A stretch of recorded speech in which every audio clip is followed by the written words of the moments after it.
now been joined by our race winner of the Coca-Cola 600, which is Ryan Blaney, driver of the number 12 Body Armor Cherry Limeade Ford for Team Penske. Ryan, congratulations on that win, winning the Coca-Cola 600, but also giving Roger Penske a Coca-Cola 600 win along with his Indy 500 win yesterday.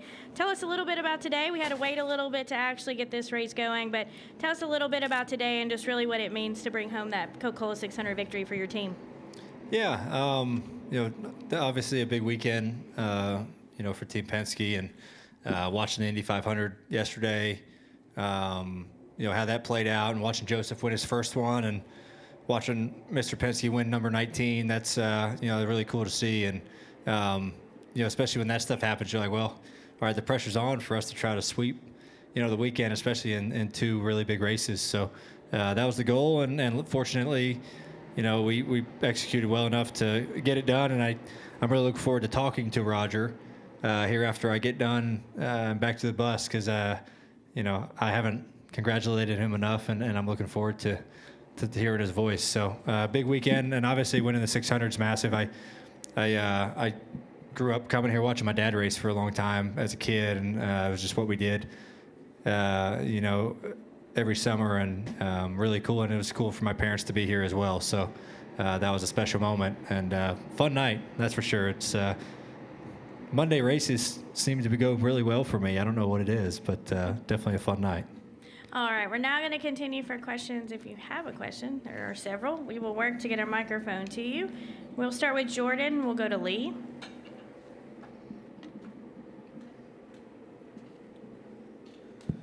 Jordan Bianchi, The Athletic. 59 races since your last points win. Does that feel like an eternity at times? It can. Yeah, definitely. I try not to think about that very much. We try to win every week, and it's hard to do. It's hard to win these races, and sometimes you just get in these streaks of things just aren't going right, and then you feel like you're doing everything right, and maybe your cars aren't fast enough to win races, or you're making too many mistakes. It can definitely be frustrating, and it's easy to get down on yourself when you don't win. And you got to think to yourself, can I still do it? Can I still compete at a winning level? And so it's easy to kind of doubt yourself. But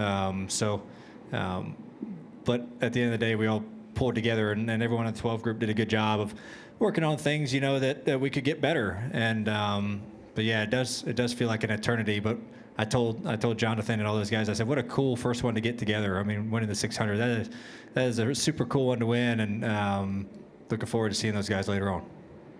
When you have those moments of self-doubt, what do you do to kind of pull yourself out of it? Yeah, I mean, everyone deals with them a little differently, and I'm not the most self-confident person out there to begin with. And so when I do get in doubt of your abilities to do something, it's really hard to pull yourself out of it, at least for me personally, just because I just don't have that self-confidence that some guys have, and it takes me a little bit more convincing. So I don't know. I don't really have anything for it. I just always, try to look forward to the next week, and just try to reassure yourself, like, you're here for a reason. If you try to work on these things and try to perfect what you do, that's all you can do. And that's kind of how I've approached it. But it's easy to get down, that's for sure. And it's how you kind of dig yourself out of that stuff, and kind of makes you. But yeah, the moments aren't good, but it's nice to be back, and hopefully we can make it more of a common thing. 5 laps to go, you're pulling away, you've got the lead. Are you thinking that what's going to go wrong next? How are we going to lose this race that we should win? Yeah, I figured there was going to be a yellow, and we had to survive another restart. And I wanted green flag runs. I thought our car was really good on green flag runs. And, kind of at the end of that thing, the 45 and I were probably the best two cars. I don't know what happened to him at the very end, but he and I, the 19 was really good at the end of the third stage too. But I thought he was my biggest competition. I raced around William a lot. But yeah, with 5 to go, I was like, there's going to be yellow, and I'm going to have to fend off another restart. You never know what can happen, but fortunately it went green. All right, Lee. Lee Spencer, catchfence.com. Reddick hit the wall. That's kind of what happened. When's the last time you had a car that was that hooked up? Yeah, I mean, we did a great job tonight. I mean, from the drop of the green flag, we were really fast, and we also did a great job of adjusting to the racetrack as it got darker, as the track temp cooled off. We did a good job of adjusting. I wasn't very good in the third stage where we won it. The 19 to the 45 were all over me, and we did a good job of kind of getting over the hurdle of, okay, we need to be, way tightened up to be, competitive again, and we did that. So, this year I feel like our mile-and-a-half programs, we haven't been that competitive, and I think it's kind of well known. But we did a good job tonight of bringing a really fast car and keeping it up front and adjusting on it. So, Have you worked at all on your restarts? my restarts, can only work on them on the race weekend, so I don't know. You try to perfect all that stuff and try to not make mistakes. But I feel like I've always been a decent restarter, and we got some good ones tonight. All right, we're going to go to Bob here in the middle.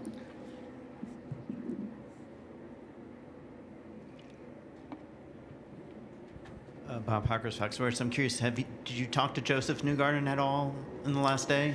No, I texted him. I bet he's got 8,000 text messages, but I texted him after the race on Sunday and saying congratulations and all that stuff, and texted with Roger and Walt and Bud Danker and Tim Cindric. But no, I haven't had a chance to call. I don't even think he's texted me back. Josef, he might have texted me back after I won too, but I haven't spoken to Josef yet. All right, we're going to go to Kelly and then Mike. It's Kelly and then a mic up front here in the blue to Mike Hembry. Kelly, CrandallRacer.com. Ryan, you went into the grandstands, obviously taking a lesson out of Joseph's book. Would you have done that had you not seen him do it? No, I only did it because Josef did it, and I was pretty fired up. I don't get that excited very often, but I was super pumped, and I loved how Josef did it yesterday, and I was shocked.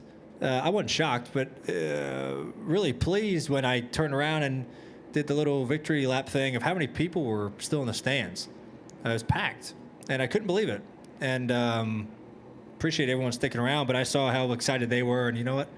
I'm going to go in the stands like Josef did and have some human contact after 5 hours of not having it. So that was a lot of fun. I mean, the excitement level of the fans makes us feel good as competitors. And it was really cool to do that. And I think some of it was because Josef did it. Some of it was showing my appreciation. But yeah. Going up there and doing that was something that's unfamiliar to you. Can you just talk more about what that experience was like? Can you hear what they were saying? I don't know if you still had your helmet on or anything. So just what that whole experience was like when you haven't done that before.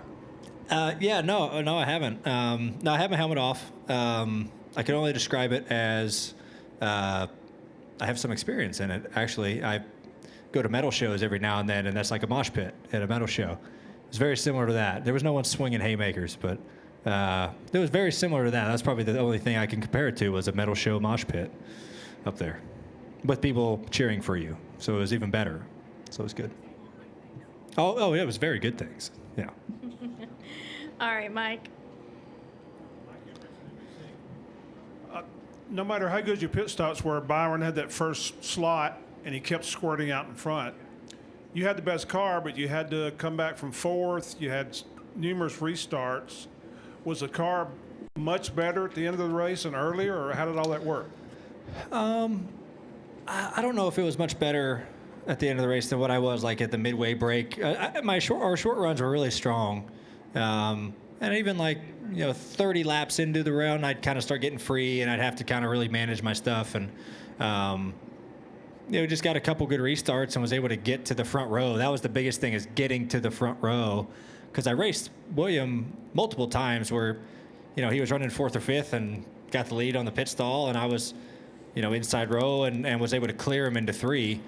And so my biggest thing to myself, I was like, I just got to get back to the front row. And I could then race William for it at least. And I think I have a better car than him. I can clear him if I can just be even with him.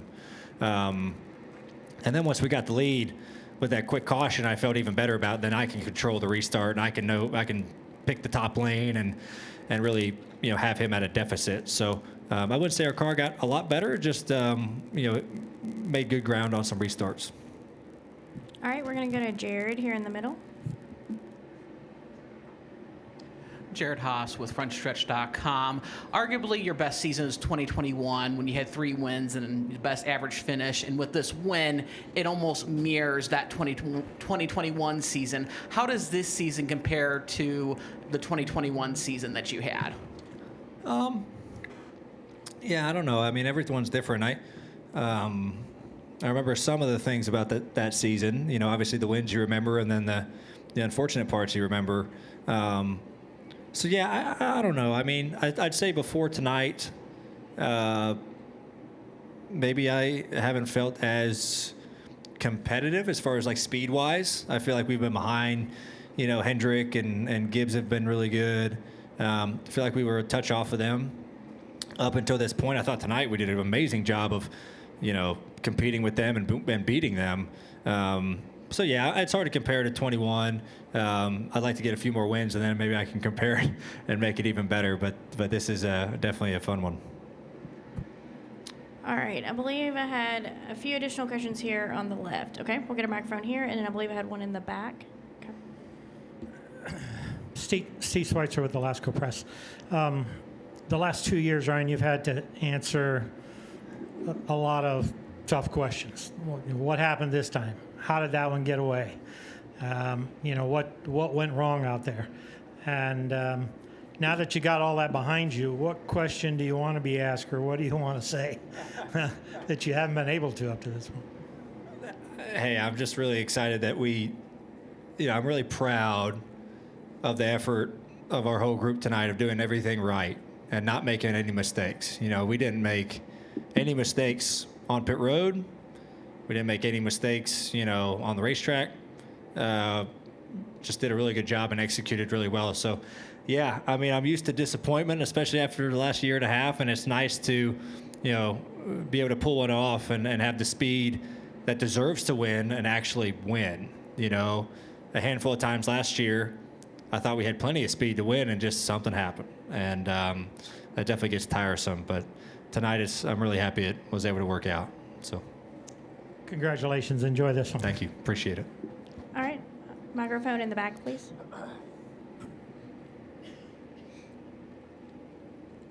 Evan Ludwig, Sports Radio WFNZ. Ryan, this is the first time you've won a race in the Cup Series when leading over 100 laps. I know you've been close countless times when you've dominated a race, but how good does it feel to finally win one of these races where you dominate the whole entire field? Yeah, it feels like it's how it should be, right? I mean, it's nice to do that. So yeah, that's a fun fact. I didn't know that. No, it's just nice that things go the way you hope they go. You know, and everything's different, right? I mean, there's plenty of times where drivers have had the fastest car and it just doesn't work out for them. I think that's happened to us. That's happened to every driver in the field.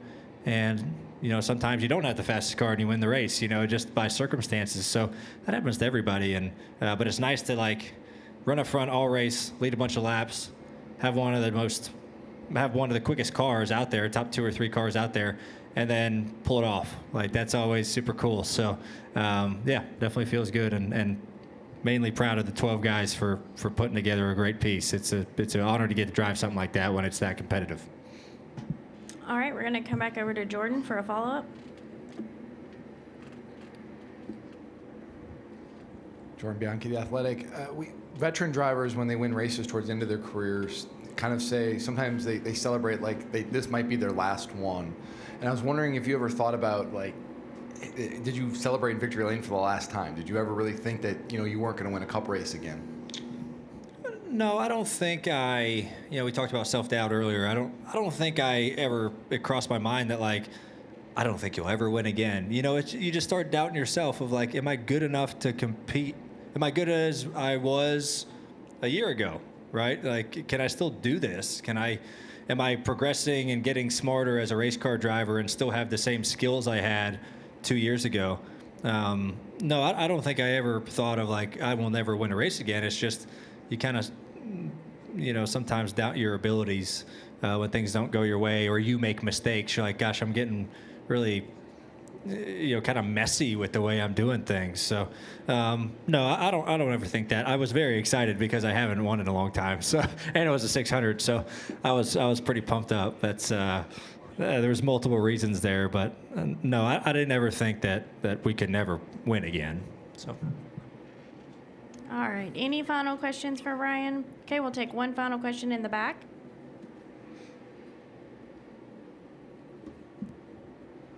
Cameron Richardson, NASCAR.com. Ryan, just explain the connection just NASCAR and maybe just motorsports as a whole has with its fans. I mean, you run into the crowd, you got everyone chanting your name. Just what does that mean to you and just for NASCAR as a whole? What does it say about NASCAR as a whole just to have that driver-fan connection like that? Well, I mean, I think we do the best job of any sport out there of connecting with our fan base, with the athletes. You know, I mean, from what we do at the racetrack, on pit road, on the actual racetrack before the race, the access that the fans have to the drivers and cars, no other sport does that. You know, and no one's walking on an NFL field before the game. You know, so it makes it really unique about our sport, and you know, I think that's special. So, and I've been really fortunate in my career to have really great fans, really cool fan base that have always supported me, and so that's been good. I don't get booed very often, so that's always nice to have. So people have been really good to me. But no, I just, you know, I've always wanted to give it back and show my appreciation for people sticking around and for fans to be here. I kind of saw that with my dad growing up, so I was fortunate to get kind of a early look at, you know, how you're supposed to treat fans who come to the races and, you know, thank them and support them for coming, because without them, this wouldn't be a thing. So, yeah, second to none. NASCAR does with their fans, and it's cool to have moments like that with them. I hope I get to meet the kid I gave the checkered flag to. I usually end up meeting them at some point, so that was cool. He was fired up, and yeah, that was a special moment. That was really cool to do. I might have to do that more often if I get fortunate to win, hopefully not in 56 races or something like that. So. All right, Ryan, congratulations again All right. on that win. You now sit 1 point outside the points lead. Oh, that's fantastic. In the NASCAR That's Cup lovely. Series. So congratulations again. Appreciate you spending Okay. some time with us. Thank you, guys. Appreciate it.